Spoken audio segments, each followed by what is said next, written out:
तमिलनाडु में अगले साल की शुरुआत में विधानसभा चुनाव होने वाले हैं और इससे पहले तमिलनाडु में भाषा विवाद का मुद्दा गर्मा गया है।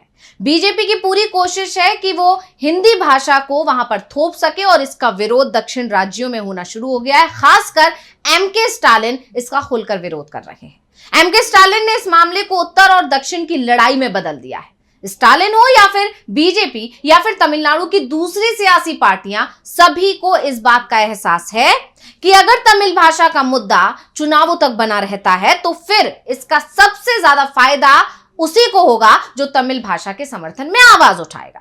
और इसी के चलते एमके स्टालिन अब हिंदी विरोध को लेकर अपना रुख बेहद सख्त कर चुके हैं, क्योंकि स्टालिन को भी इस बात का एहसास है कि हिंदी की समर्थक पार्टी बीजेपी का आधार तमिलनाडु में बेहद सीमित है और उसी आधार को बढ़ाने की कोशिश बीजेपी की तरफ से लगातार की जा रही है। अगर मुकाबला बीजेपी और डीएमके के बीच हो जाता है तो फिर विधानसभा चुनाव में जो लड़ाई होगी वो पूरी तरह से एक तरफा हो जाएगी।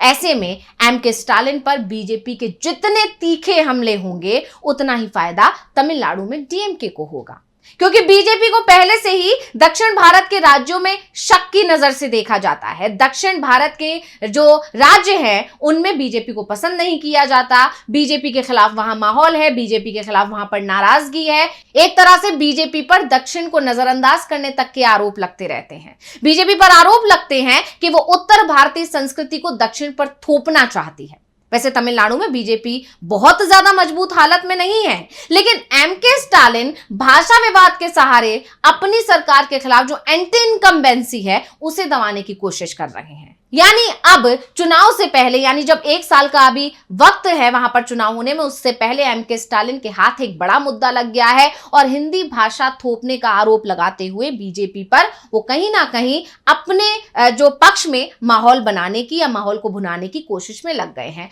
तो क्या है एमके स्टालिन का प्लान, कैसे बीजेपी के दाव को करने की फेल कर रहे हैं वो तैयारी, और कैसे चुनाव में बीजेपी के लिए बन जाएंगे चुनौती, इसी पर हम अपनी स्पेशल रिपोर्ट में करने जा रहे हैं चर्चा। नमस्कार, मैं हूं अंशिता। अब सबसे पहले तो यह समझते हैं कि तमिलनाडु सरकार का वो फैसला क्या है जिस पर बवाल मचा हुआ है। तो आपको बता दें कि हाल ही में तमिलनाडु में रुपए के प्रतीक को लेकर एक नया सियासी विवाद छिड़ गया है। यानी जहां पहले ही हिंदी भाषा को लेकर, त्रिभाषा को लेकर जो बवाल मचा हुआ है, उसके बीच में अब एक नया मामला भी उठ खड़ा हुआ है। तो डीएमके सरकार ने अपने आगामी बजट के लोगों से देवनागरी रुपए के प्रतीक को हटाकर तमिल रुपए के अक्षर को शामिल किया है। अब इसे लेकर बीजेपी नेता और केंद्रीय वित्त मंत्री हैं जो निर्मला सीतारमण, उन्होंने तीखी प्रतिक्रिया दे डाली है।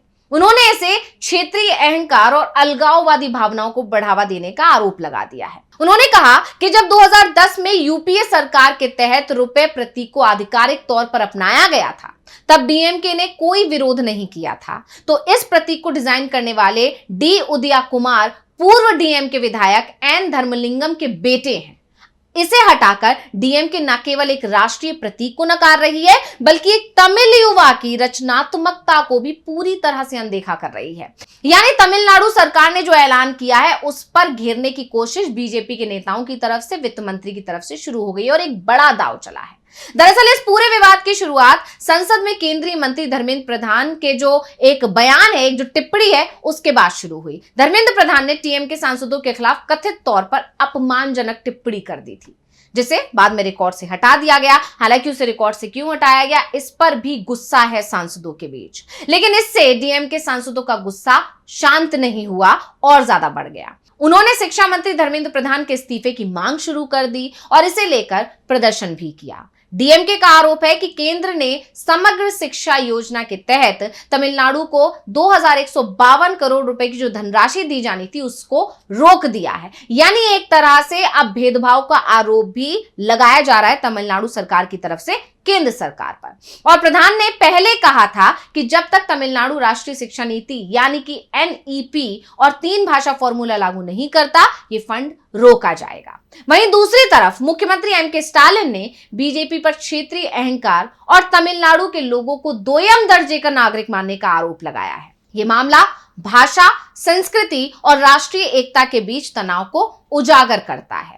डीएमके का कदम तमिल पहचान को मजबूत करने की कोशिश के तौर पर अब देखा जा सकता है, जो हिंदी थोपने के खिलाफ उनकी लंबे समय से चली आ रही लड़ाई का हिस्सा है। दरअसल इस पूरे खेल में बीजेपी ही घिरती दिखाई दे रही है। यह भी कहा जा रहा है कि खुद को दुनिया का सबसे बड़ा सियासी दल कहने वाली पार्टी एक क्षेत्रीय पार्टी के हाथों बुरी तरह से मात खाती दिख रही है, क्योंकि डीएमके की तरफ से हिंदी का जो विरोध किया जा रहा है वो पूरी तरह से सियासी माना जा रहा है। ये उसके वोट बैंक को एकजुट करने और बीजेपी के खिलाफ नैरेटिव बनाने की रणनीति का बड़ा हिस्सा माना जा रहा है। यानी बीजेपी जो करने की कोशिश कर रही है, तमिलनाडु सरकार ने उसके सभी दावों को फेल करना अभी से शुरू कर दिया है और इसके चलते राज्य में बीजेपी के जो सहयोगी हैं वो भी उससे दूर होते दिखाई दे रहे हैं, क्योंकि सहयोगियों को भी ये साफ नजर आ रहा है कि अगर वो बीजेपी के साथ खड़े रहे तो उनके लिए यहां खड़े रहना मुश्किल हो जाएगा। यानी उनके जो अपने लोग हैं वो उनसे नाराज हो जाएंगे, उनका कोर वोटर छिटक जाएगा। इसका एक नजारा हाल ही में एमके स्टालिन की तरफ से परिसीमन के मुद्दे पर राज्य की पार्टियों के साथ हुई एक बैठक में मिल गए थे, जहां उन्होंने करीब 7 मुख्यमंत्रियों को बुलाया था। इस बैठक का बीजेपी ने विरोध किया था, लेकिन बीजेपी के करीबी लगभग सभी दल इस बैठक में शामिल हुए थे। यहां तक कि राज्य की जो मुख्य विपक्षी पार्टी है एआईएडीएमके, वो भी स्टालिन की इस बैठक में शामिल हुई थी और डीएमके नेता की तरफ से जो प्रस्ताव रखा गया उसका एआईएडीएमके ने समर्थन भी किया। यानी सब एकजुट होते नजर आ रहे हैं। खैर, अब समझते हैं कि तमिलनाडु में हिंदी विरोध का इतिहास क्या रहा है, क्योंकि जो ये विवाद छिड़ा हुआ है इसकी तह तक जाना भी जरूरी है कि आखिर इस विवाद की शुरुआत कहां से हुई। तो तमिलनाडु में हिंदी का विरोध नया नहीं है, आप जानते हैं। राज्य में हिंदी को लेकर विरोध पहली बार आजादी से पहले अगस्त 1937 में शुरू हुआ था। तब से राजा गोपालाचारी के नेतृत्व वाली कांग्रेस सरकार ने स्कूलों में हिंदी को अनिवार्य करने का फैसला लिया था। राजा गोपालाचारी के इस फैसले के खिलाफ आंदोलन शुरू हो गया था। यह आंदोलन लगभग 3 साल तक चला था। इसके बाद दूसरे विश्व युद्ध में भारत को भी शामिल करने की ब्रिटिश सरकार के फैसले के खिलाफ राजा गोपालाचारी ने इस्तीफा दे दिया था। बाद में सरकार ने हिंदी को अनिवार्य बनाने वाले फैसले को वापस ले लिया था।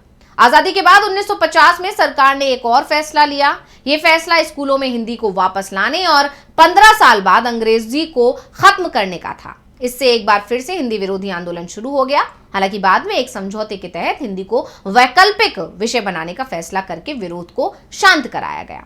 हिंदी का विरोध इसी तरह बढ़ता ही जा रहा था और इन सब के बीच में 1959 में उस समय के प्रधानमंत्री जवाहरलाल नेहरू ने संसद में भरोसा दिलाया कि गैर हिंदी भाषी जो राज्य हैं अंग्रेजी का इस्तेमाल करना जारी रख सकेंगे।